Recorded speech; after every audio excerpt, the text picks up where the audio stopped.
Welcome to the Phantom Navigator. I'm your host, and today we're staring directly into the eyes of history's most understood hair care disaster. Grab your stone cold beverages because we're headed to Sicily. If you've ever looked at the Sicilian flag, you've seen her. It's a woman's head with three legs coming out of its like human fidget spinner.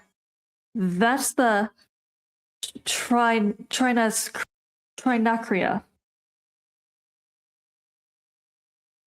So it looks like this.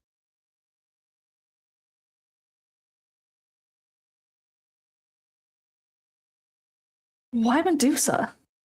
In ancient times, putting Medusa on a flag wasn't about being edgy. It was the original home security system. The Gorgon neon. Her face was used as a patropaic symbol, essentially a keep out sign that works on demons. The wings and snakes? On the Sicilian flag, she has wings for the passage of time and snakes for wisdom and renewal. The legs represent the three corners of the island. Sicily didn't just put her on the flag for the aesthetic. They wanted a goddess who could turn the invaders into garden gnomes before they even hit the beach. Let's get one thing straight. Medusa didn't wake up one day and decided to become a lethal statue maker. Most people think she was born a monster. Wrong. According to Ovid, she was a stunning priestess in the Temple of Athena. Then Poseidon, the original problem sea god, decided he liked her hair. Poseidon essayed her in Athena's temple. Instead of smiting the god of the sea, because HR in Olympus was non-existent, Athena punished Medusa. She turned her hair into vipers and her gaze into a weapon. Also, there's a theory that gods cannot punish other gods, so that's why she couldn't. In older versions, Medusa was born a Gorgon to sea deities, Orpheus and Ceto. Keep in mind, I am terrible at pronouncing things. She had two immortal sisters, Theno and Euryale. Medusa was the only mortal one. Imagine being the only one in the family who can end, and you're the only one everyone wants to behead. That's a tough Thanksgiving. Legend says that when Perseus cut off her head, the blood from the left side of her neck was lethal, poison, but the blood from her right side could raise the dead. She was a walking pharmacy of extremes. Everyone loves the winged horse, but nobody remembers the delivery. When Medusa's life ended, Pegasus and the giant Chrysaor literally popped out of her neck. Talk about a splitting headache. According to myth, Perseus set her head down on some seaweed while he washed his hands. Her gaze turned the seaweed to stone, creating the world's first coral reefs. She's technically the mother of marine biology. Perseus didn't end Medusa with bravery. He ended her with gadgets. The first ever recorded use of a selfie camera to avoid looking at the real problem was his reflective shield. His winged sandals, Hermes provided the getaway car. The cap of invisibility, Hades provided the ultimate ghosting tool. Perseus is essentially the ancient world's version of a guy who wins a fight because he brought a drone and a VR headset to a sword fight. Medusa has undergone the ultimate rebrand, the fashion icon. Gianni Versace chose Medusa as his logo because he wanted people to fall in love with his brand so hard that they couldn't turn away. He didn't see a monster, he saw a fatal attraction. In the last century, Medusa had been reclaimed. She's no longer the monster, she's a survivor. The Medusa tattoo. Today, many survivors of the assault get Medusa's tattoo as a symbol of protection and reclaiming their power. She's a guardian of those who have been silenced. Whenever a powerful woman is criticized in the media, you'll inevitably see her face photoshopped onto Medusa's body. From Hillary Clinton to Angela Merkel, the Gorgon remains the go-to for men who are terrified of a woman's gaze. Medusa isn't the only monster in Greek mythology whose face we still see everywhere, on coins, on iron gates, on silk shirts, and on skin. She was punished for being beautiful, shamed for being a victim, and collaborated for being a life unaliver, life ender. We look at Medusa because we can't help it. She is the reflection of our own fears. That if we look too closely at the truth, we might just lose the ability to move. If looks could end, Medusa wouldn't need an introduction. She'd just need a mirror and a reason. Picture this. You aren't walking into a lair. You're walking into a waiting room where the clock stopped 1,000 years ago. There is no wind here. Wind needs space to move, and this garden is choked with the heavy, jagged breath of stone. The first thing you notice isn't the smell of sulfur or the sound of scales. It's the silence. It's the cold, gray silence, thick as wool. It's the sound of a scream that got caught in someone's throat and turned into granite. You see a warrior over there, leaning against a pillar. You think he's resting. You get closer, and you realize he isn't resting. He's a masterpiece of terror. You can see the individual pores on his skin, the frayed edges on his leather sandals, all preserved in a monochromatic tomb. And then you hear it, the hissing crown. Imagine 20, 30, 50 distinct personalities living on your scalp. They aren't just hair, they are a rhythmic muscular ecosystem. They don't just hiss, they whisper. It's a dry, papery sound like dead leaves skittering across a tombstone. They sense the heat of your blood. They taste the air with forked tongues, mapping out your fears before you even see her face. To Medusa, this isn't a curse of noise. It's a symphony of protection. Each snake is a sentinel, a tiny flickering radar dish, ensuring that she never, ever snuck up on again. The weight of them is immense, a constant writhing pressure on her skull, a reminder that she is the queen of a kingdom where nobody ever leaves and nobody ever breathes.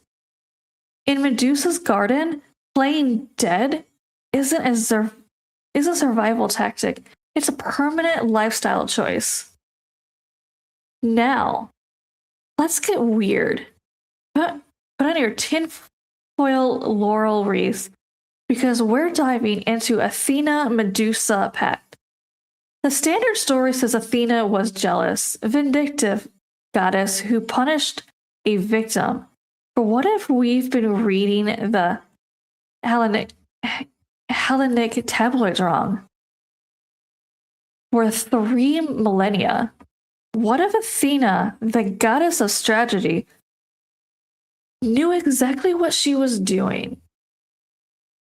In the Bronze Age, a woman alone was a woman in danger. After the essay by Poseidon, Medusa was broken. Athena couldn't undo what happened. The gods have a weird no backsies rule on each other's actions. So she gave Medusa the ultimate no button. The armor of face. Athena didn't make her ugly, she made her unbearable. She gave her a gaze that ended the possibility of ever being touched, approached, or violated again. It wasn't a prison, it was a fortress.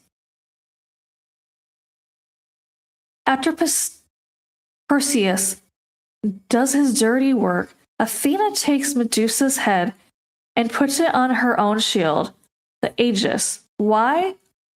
If Medusa was so disgraceful, why would the goddess of wisdom wear her face into every battle? Athena wanted to keep her priestess close. By placing Medusa on Aegis, she granted her the immortality she was denied as a human. They became a duo, the strategy and the strike. Some theorists point to the fact that Medusa's curse was actually a highly specialized. She didn't turn trees to stone, she didn't turn birds to stone, she turned men who came to hunt her to stone. Notice how every statue in your lair is a warrior? She wasn't a mindless unaliver. She was a selective architect. She only turned those who looked at her with the hunter's eye into lawn ornaments. This is a deep cut. Some scholars, like Jane Ellen Harrison, suggested that Gorgon's face was originally a mask worn by priestesses to represent the dread side of the moon, or even the menstrual taboo, the blood that kills and the blood that heals. From her neck, that's a direct metaphor for the life-giving and life-taking power of the female body. Athena wasn't punishing Medusa's sexuality. She was weaponizing it so that it could never be stolen again. Athena didn't take away Medusa's beauty. She just gave it teeth and taught it how to bite back at the world.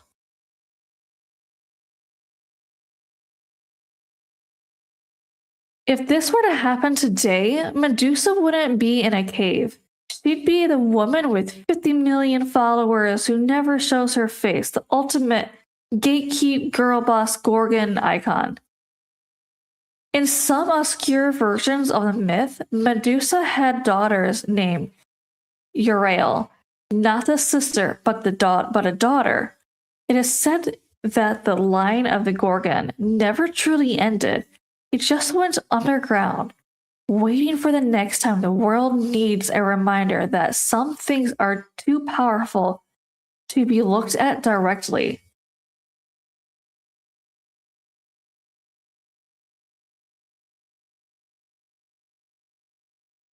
We've talked about the hair, but we haven't talked about the face. If you look at ancient Greek pottery, the Archaic period, Medusa didn't look like the tragic supermodel with snakes. She was horrifying. The boar tusk and the tongue. She was depicted with huge, protruding tusk and a tongue sticking out. The theory of the ritual scream? Why the tongue? In ancient ritual, sticking out the tongue was a way to ward off the evil eye. By making Medusa look like a wild animal, the Greeks were acknowledging a primal, feminine rage that predates civilized gods like Zeus. Over time, art changed. By Hellenistic period, Medusa became beautiful Medusa. Why did we make her pretty? Because the human brain finds it easier to stomach the tragedy of the victim is a fallen beauty rather than a primal force. We beautified her to make her more marketable. The first recorded instance of pretty privilege being used to mask a horror story. We didn't turn Medusa into a monster. We turned her into a tragedy because we couldn't handle her being an apex predator. Everyone forgets the other thing that crawled out of Medusa's neck when Perseus swung the blade. The golden sword. Chrysaor, while Pegasus was a winged horse, Chrysaor was a giant man born holding a golden sword. Think about the psychological weight of that. Medusa was carrying the golden sword and winged horse inside her the whole time. She was an exile.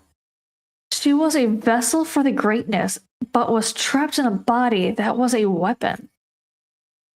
Chrysaor went on to father Geryon, the three-bodied giant, and Echidna, the mother of all monsters. Echidna, the mother of all monsters. This makes Medusa the grandmother of monsters. Every monster Hercules ever fought, the Hydra, the Cerberus, share Medusa's DNA. She isn't just a victim, she is the matriarch of the shadow world. Let's get into the Phantom Navigator psychological profile. Why does the gaze fascinate us? The fraud connection. Sigmund Freud, who had a field day with the Greek myths, argued that Medusa represented the fear of castration. The snakes, phallic symbols. The petrification, a literal stiffening of fear. The stonewalling effect, modern psychology, the Medusa complex refers to someone who is so emotionally paralyzed by trauma that they petrify their own emotions and the emotions of those around them. We live in the age of the digital Medusa. Every time we stare into our glowing screens, we are looking at a reflection of a paralyzes us. We spend hours frozen, unmoving, staring at a blue light gaze. If Medusa existed today, she wouldn't need a cave. She just need 5G connection and a really good ring light to turn the entire world into a gallery of frozen scrollers.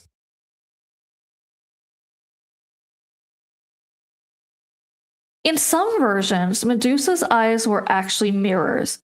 You didn't turn to stone because she looked at you.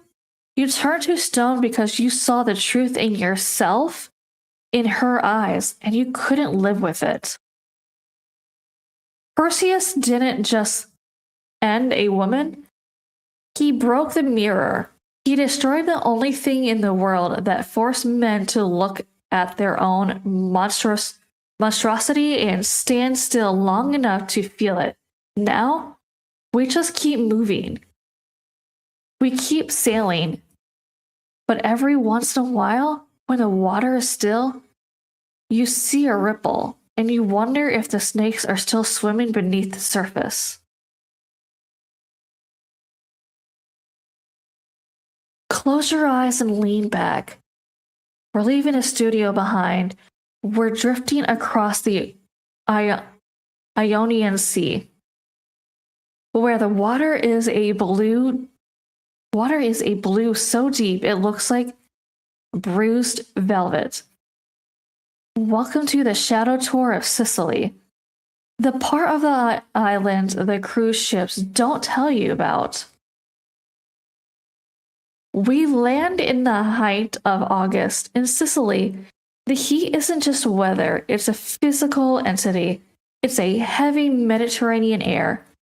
It feels like a warm, wet blanket made of salt and jasmine. It presses against your lungs, forcing you to slow down, to move at a pace of lizards darting between the cracks of ancient limestone. As we move inland towards the rugged heart of the island, the air changes. It gets drier, smelling of scorched wild oregano and dust.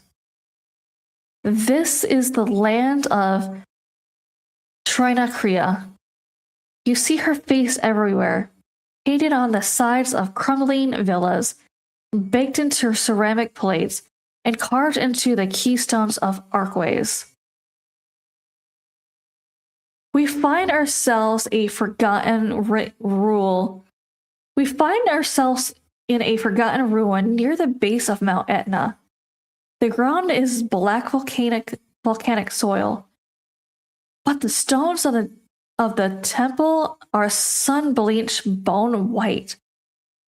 Here, tucked away from the tourist path, is a Gorgonian carved 2,000 years ago. The texture, the stone is cool to the touch, despite the blistering sun. Thick, damp moss, a vibrant, toxic green, clings to the crevices of her stone serpents. It looks like the snakes are sweating, or perhaps breathing. This isn't the pretty Medusa. Her mouth is wide, frozen in a silent, eternal scream of "get back." The moss is filled in her eyes, giving her a blind, emerald stare that seems to follow you as you move throughout the shadows of the olive trees. We descend into what used to be a private courtyard. The air here is stagnant. It's a heavy, trapped between four stone walls that have seen empires rise and fall into the dust. There are strange phenomena here. The birds don't fly over this courtyard. It's too quiet. You can hear the blood pumping in your own ears, a rhythmic thump, thump, that feels dangerously fast in a place that is so profoundly still. In the heat, it doesn't pass. In the heat, time doesn't pass. It just evaporates, leaving behind the salt of everything we've forgotten. You see a row of pillars. At least you think they are a row of pillars. But look at the base. Those aren't pedestals. Those are feet, weathered by centuries of rain and wind. The toes have blurred into the rock, but the posture remains. One man reaching for a sword that long ago turned to silt, another shielding his eyes from a sun that hasn't set for 3 millennia. As the sun begins to dip behind the mountains, the shadow tour takes its final turn. The sky turns the color of a fresh pomegranate, dark, sweet, and bloody. In the villages, the locals don't talk much about the monster. To them, she's the protector. They tell you stories of the Gorgon's breath, a mist that rolls out of the sea onto on on humid nights. They say if you walk the coastal road at 3 a.m. and the air feels suddenly cold, you shouldn't look at the water. They believe Medusa isn't ended, she's just decentralized. She is the island herself. Her hair is the tangled vines of the vineyards. Her stone gaze is the rocky coastline that breaks ships. Her heart is the magma pulsing deep inside Etna. People come to Sicily to find themselves, but they stay because Medusa found them first. And she doesn't like to let go of a good view.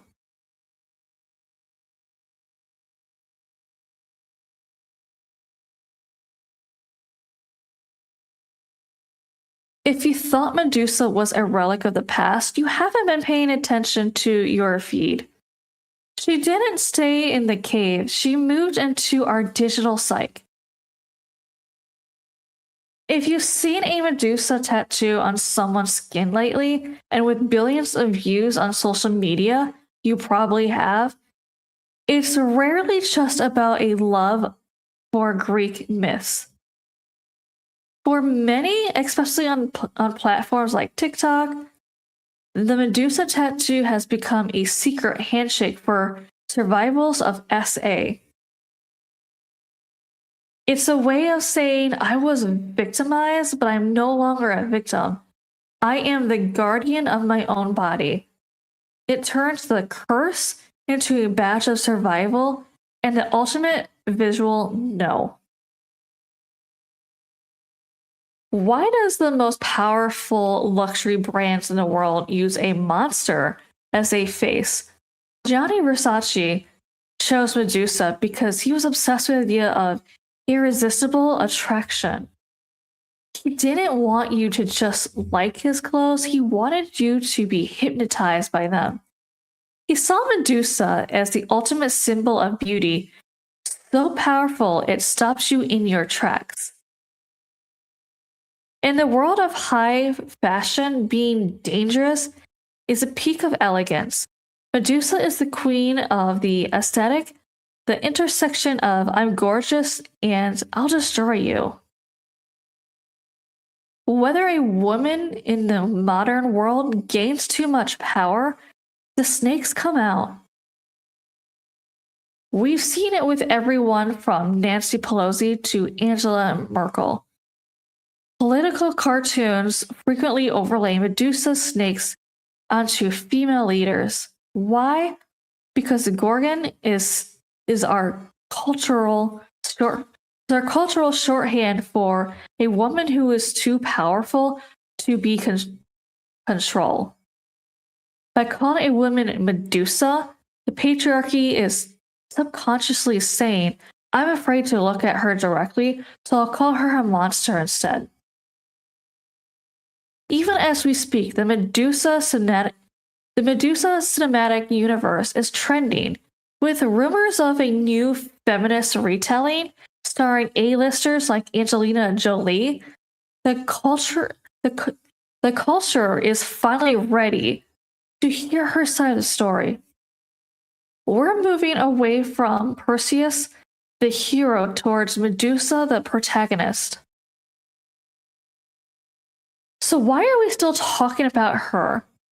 Why does this woman, this one monster, refuse to be beheaded by history?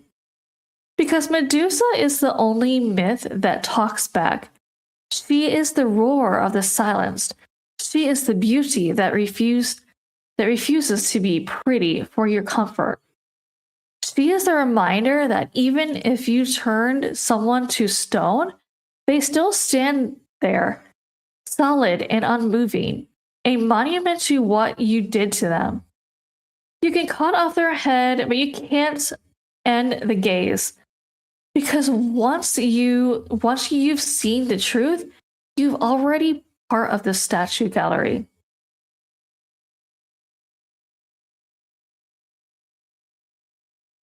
After the transformation, Medusa didn't just wander into the woods. She retreated to the absolute edge of the world, an ancient mind that meant heading to the island of Serpedon, located on the fabled lands of Far West, near the river Oceanus that encircled the flat Earth.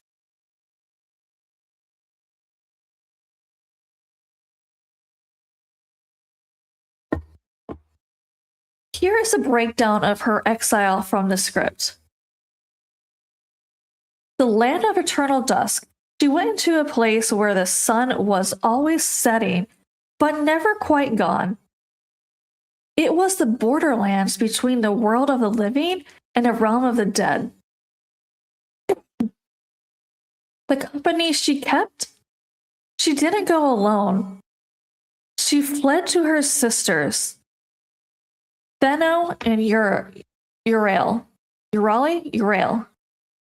In most versions, they were already there, being primordial sea monsters themselves. Medusa, once the pretty mortal sister, finally came home to the family business of being terrifying.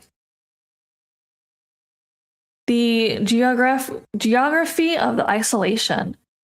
Serpedon was often associated with the Cimmerians, people who lived in perpetual mist and darkness. It was the ultimate do not disturb sign. She fled because she was now a biological hazard. Every glance at a shepherd or passerby meant a new statue. She chose the edge of the world because there was no one left to accidentally end. We call it a lair, but for Medusa, it was a sanctuary. It was the only place where she could exist without being a spectacle. Of course, that didn't stop the heroes from treating her home like a trophy room. In Greek myth, the West represents the end of things. By moving there, Medusa was essentially retiring from humanity. She went there to be forgotten, which, ironically, is exactly why Perseus was sent to find her. Medusa didn't go to a cave to hide her face. She went there to hide the world from her eyes. She chose the edge of the map because when the gods turn you into a weapon, the only moral choice left is to point yourself at nothing. She moved to the far west because when you're the world's most dangerous mirror, you need a room with no audience.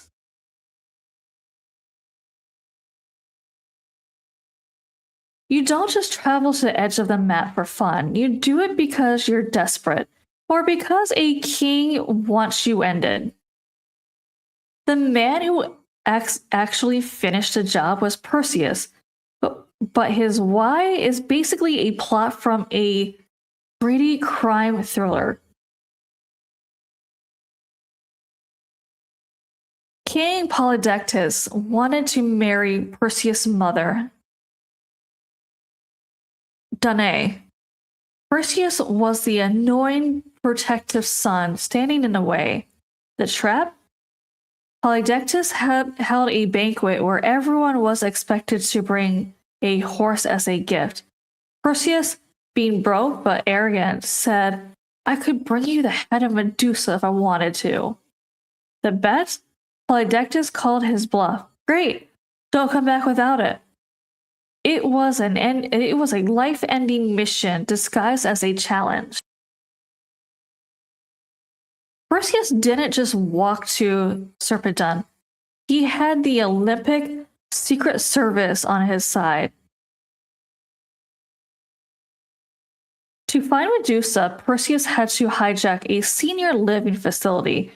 He found the Grey, three sisters who share one single eye and one tooth. He stole the eye while they were passing it back and forth. He wouldn't give it back until they told him where to find the nymph of the north, who held the magical gear. Imagine the tension. You're literally holding the only eyeball in the room, and three immortal hags are swinging at the air. This is the first recorded instance of eye napping for a military advantage.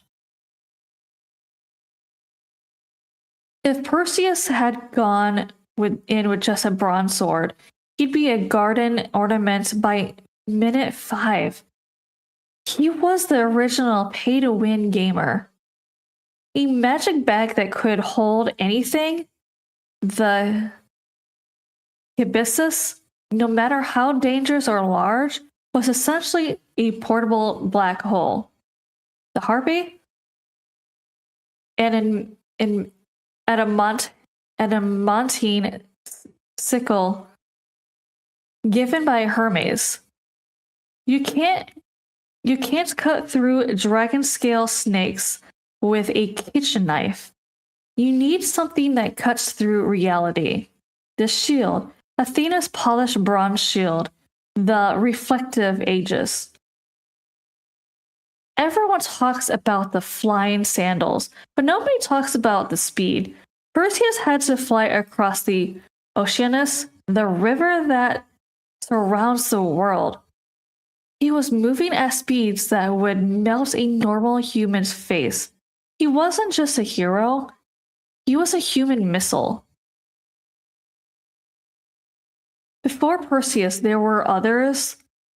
The lost statues in Medusa's garden weren't just random people, they were the almost heroes.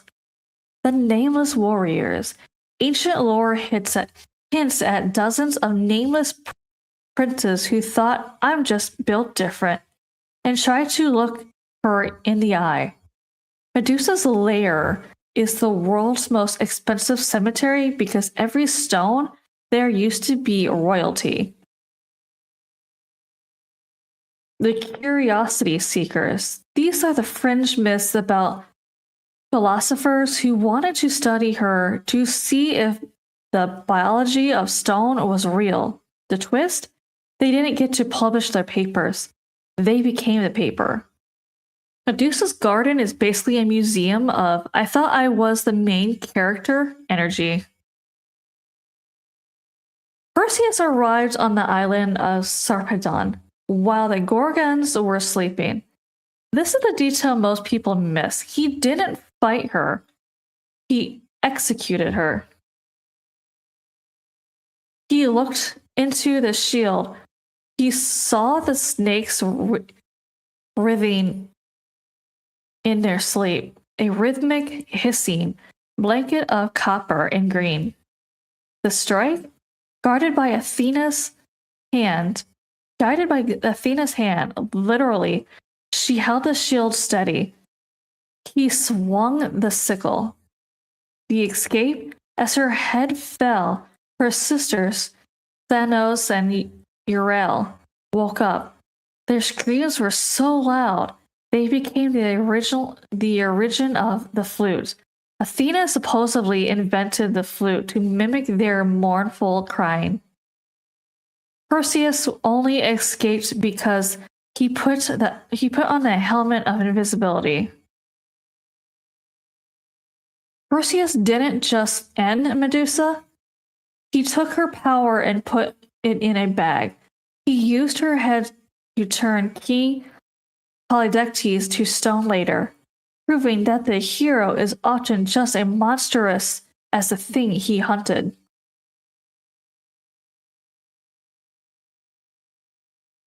This is the moment in the podcast Go Still, the point of no return on the Phantom Navigator. Perseus is hovering, his winged sandals vibrating with a low hummed energy that tickles his ankles. Beneath him lies the islands of Sarpedon. In front of him, the only thing standing between him and permanent status as a garden ornament, a slab of polished bronze. When Perseus looked into the shield, he didn't see a clear image. He saw a warped reality. Ancient bronze wasn't like modern glass. It was deep, honey-colored, and slightly uneven. Medusa's face in the reflection wasn't a static portrait, it was a kaleidoscope of movement. The hissing halo. In the bronze, the snakes didn't look like animals. They looked like living liquid. They were a writhing oil mass of copper and emerald, blurred by the curve of the shield. He couldn't see the tongues flickering in and out, tasting the salt in the air, creating a distorted rhythmic pulsing that looked like a shield itself was breathing. The skin of a goddess? He expected a hag, but the reflection showed him a priestess caught in a glitch. Her skin in the amber tint of bronze looked like moonlight on water. It was terrifying. It was a terrifying beauty. The kind that makes your heart skip a beat and forgets it to start again. Imagine the mental gymnastics Perseus had to perform. Every instinct in his lizard brain was screaming at him to turn around and look at the source from the heat. But he had to trust the proxy. The dissociation, looking at her through the shield, was the first time a human experienced virtual reality. He was looking at her, but he wasn't looking at her. It felt as he felt a profound sense of vertigo, a mirror fever. The shield was a filter that allowed him to see the monster without seeing the soul, and that is a heavy burden for a hero. Even through the metal, he could feel the weight of her presence. It felt like standing near a massive magnet. There was a pull coming from the sleeping form, a gravitational force that wanted to turn his blood to lead. Perseus described the feeling of a blade hitting her neck as cutting through a cloud. Because he was looking through the shield, his brain couldn't reconcile the tactical sensation of spray of blood with the visual of bronze surface. As the blade connected, her eyes, those legendary petrifying eyes, snapped open for a microsecond. In the reflection, Perseus saw a flash of silver. Not malice, not even pain, just profound ancient exhaustion. The moment her head left her shoulders, the bronze shield supposedly hums a high, vibrating note, as if the metal itself was trying to shatter under the weight of what it just had witnessed. Perseus didn't just end a monster, he committed the world's first unfriending through a screen. Proving that sometimes the only way to face truth is to look at it sideways. Think about the next time you look at your reflection in your phone. We spend our lives looking at the world through polished surfaces, filtering out the parts that are too bright to handle. We are all Perseus, standing over a sleeping reality, waiting for the right moment to strike without ever truly making eye contact. Medusa's true power wasn't that she turned you into stone, it's that she forced you to be present. In a world of mirrors, being present is the most dangerous thing you can be. Imagine the scene. Perseus is high above the North African coast, the Mediterranean shimmering sheet of sapphire behind him. He's pushing the speed of winged sandals to their limit, the wind howling past his ears. But he isn't alone in the sky. Tucked into the abyssus, that magical void-like satchel, is the freshly served head of Medusa. The freshly severed head of the Medusa. Even in death, she is restless. As he bangs over the vast golden expanse of the Libyan desert, the bag begins to weep. It's not water, and it's not just blood. It's ichor, thick and pulsing with life that refuses to be snuffed out. Each drop that escapes the satchel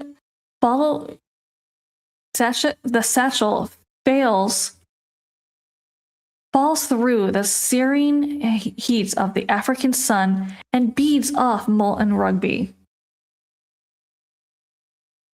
The moment the blood touches the scorched sand, it doesn't soak in, it ignites. The hissing sands. As drops hits the dune, the sand bubbles and curls. The liquid stretches, thins, and sprouts scales. Within seconds, what was a drop of blood becomes an amphisbane, the two-headed serpent that can run in either direction.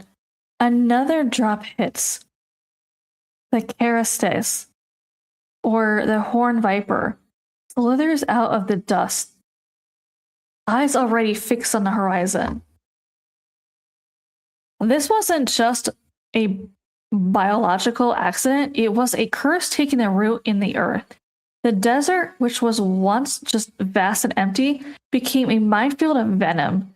The myths tell us that the venomous nature of the Sahara exists because the earth itself was impregnated by the dying agony of a Gorgon. Perseus thought he was carrying a trophy, but he was actually sowing a harvest of fangs that would haunt the desert for eternity. In a Phantom Navigator worldview, the story is the ultimate metaphor for unintended consequences. Perseus was so focused on getting home that he didn't realize he was transforming a continent into a death trap. The ecological horror? Think about the biology of it. Medusa's blood contained both the power to end and the power to heal. In the harsh, unforgiving heat of Libya, the healing side of the blood was cooked away, leaving only concentrated essence of the strike. Ancient Greek travelers used this myth to explain the specific variety of snakes found in Africa compared to Europe. To them, the desert wasn't just a place where snakes lived, it was a place where snakes were born from a goddess. Next time you're walking through a quiet place and you feel that sudden, prickling sensation on the back of your neck, the feeling that the ground beneath you is breathing, just remember, Medusa might be gone, but her children are still underfoot, and they haven't forgotten who spilled their mother's blood.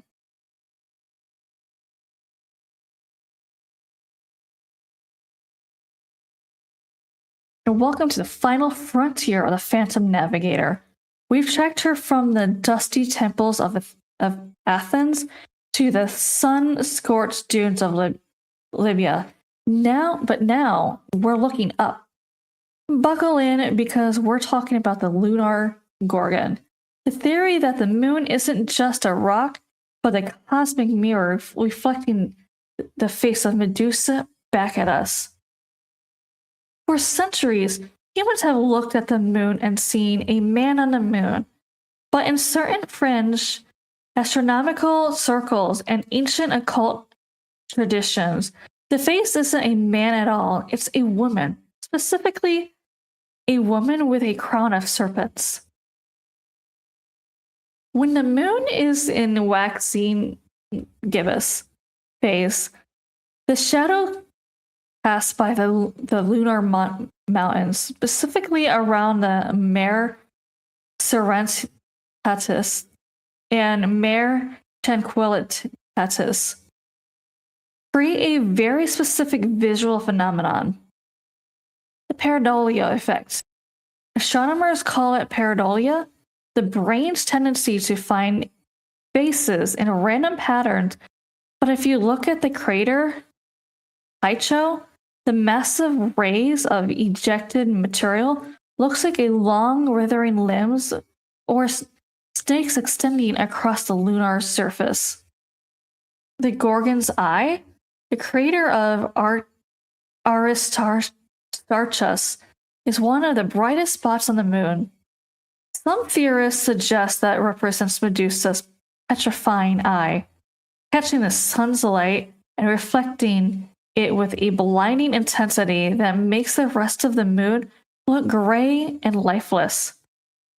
Petrified, if you will. This is where it gets poetic, and if the Earth is the Temple of Athena, then the moon is our Aegis. The guardians of the night, just as Athena placed Medusa's head on her shield to ward off evil, some myth astronomers argue that the moon was placed in our orbit as a protective barrier. It takes the stony hits, the asteroids and the meteors, so that the Earth doesn't have to. The moon is covered in craters, scars, because it's constantly being hit by the very thing that turns to stone. The tidally locked gaze. Here's the kicker. The moon is tidally locked into Earth. That means it never turns its back on us. It's an eternal, unblinking stare, just like Medusa. The moon is a silent watcher that regulates our tides, the water, Poseidon's realm, and our biological rhythms. The moon isn't just orbiting us, it's staring us down, leaping, keeping the tides in check and the monsters in the dark. There is a real geological features on the moon called rill. These are long, narrow depressions that look exactly like the tracks of giant snakes. Hadley Rill. The winding, sinuous valley looks like a serpent frozen in mid-slither. When early astronomers saw these through low-resolution telescopes, the rumors began. The moon wasn't just a rock, it was a graveyard for celestial gorgons. Why do we want to see Medusa in the moon? Because she is ultimately the symbol of truth we can't handle. We look at the moon because it's beautiful, but we forget that it is also a dead world. It's a world of stone. Every time you look at the moon, every time you look at a full moon, you're looking at the ultimate result of Medusa's gaze. A giant, gray, silent sphere where nothing grows and nothing breathes. It's a garden of statues scaled up to the planetary level. We spent the whole time wondering what happened to Medusa's head, but maybe Perseus didn't put it in a bag.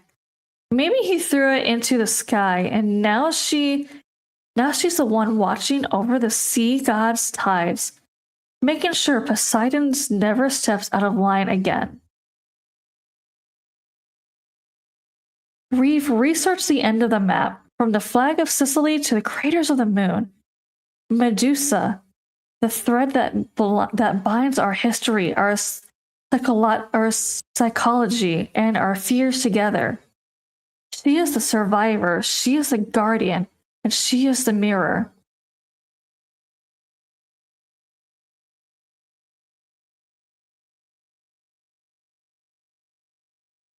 Before Medusa was a character in a story, she was an image. Archaeologists have found Gorgon masks dating back to the 8th century BC because that looks vastly different from the woman we imagine. These masks almost always feature a protruding tongue and a wide, grimacing mouth. Scholars believe this wasn't just to be scary, it was the apocalyptic grin.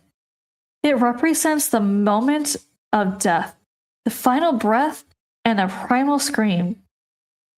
The lion's mane. Early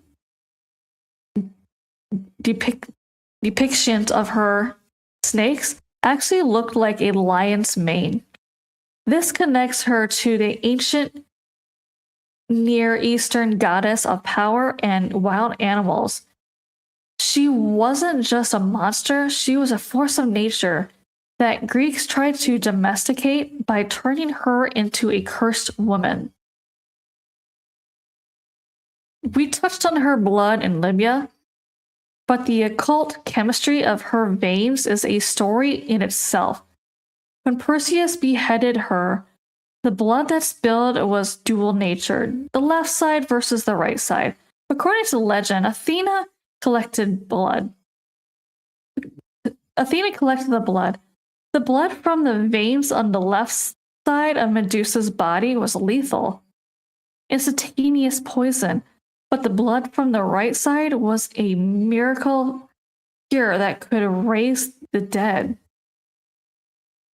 Athena gave the right side of the blood to Asclepius, the god of medicine.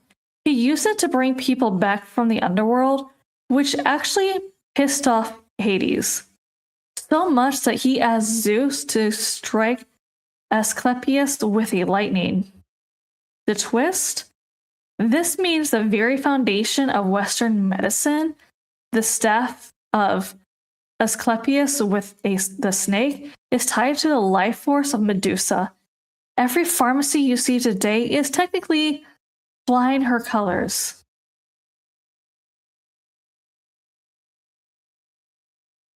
There is a real giant virus called Medusa Virus. It infects amoeba, and it affects amoebas, and in literal case of life imitating myth, it causes the host to develop a thick shell and turn it into a stone-like cyst.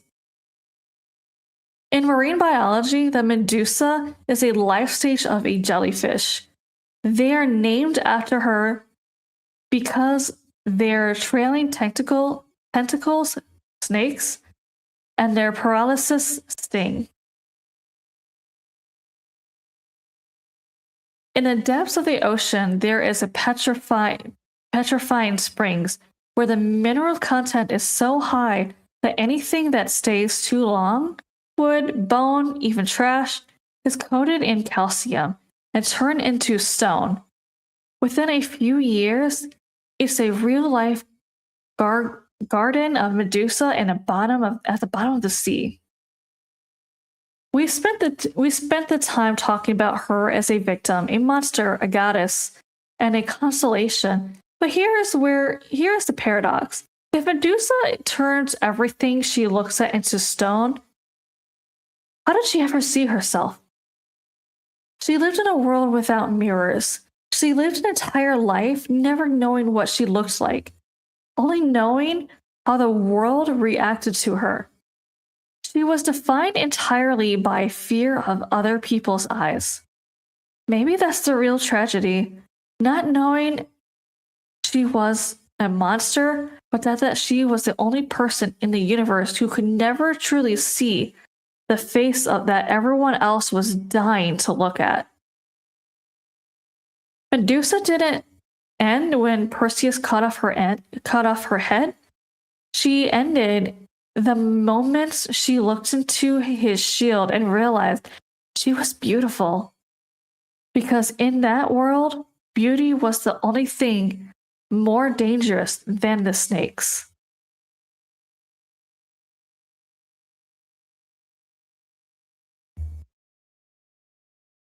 We spent the last time navigating the labyrinth of a woman who became a weapon.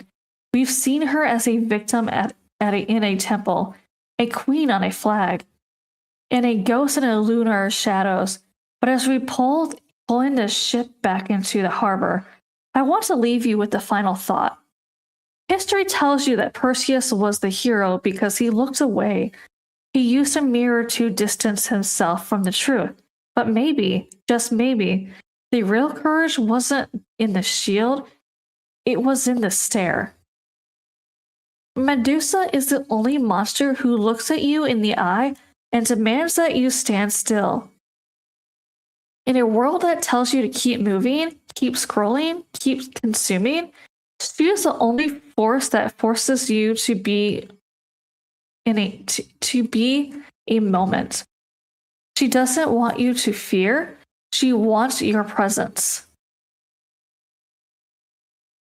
So as you step back into the world, be careful of the mirrors you look into. Be careful of the stories you believe about the monsters in your life. And more importantly, be careful when you feel that sudden, heavy stillness in your chest. Maybe you aren't tired. Maybe you're just starting to turn to stone. I'm your host, and you've been navigating the phantom zones in history. Keep your eyes open, your heart heavy, and your shield polished, because the gaze of the Gorgon doesn't end when the podcast does. It's just waiting for you to blink. Good night, and don't look back.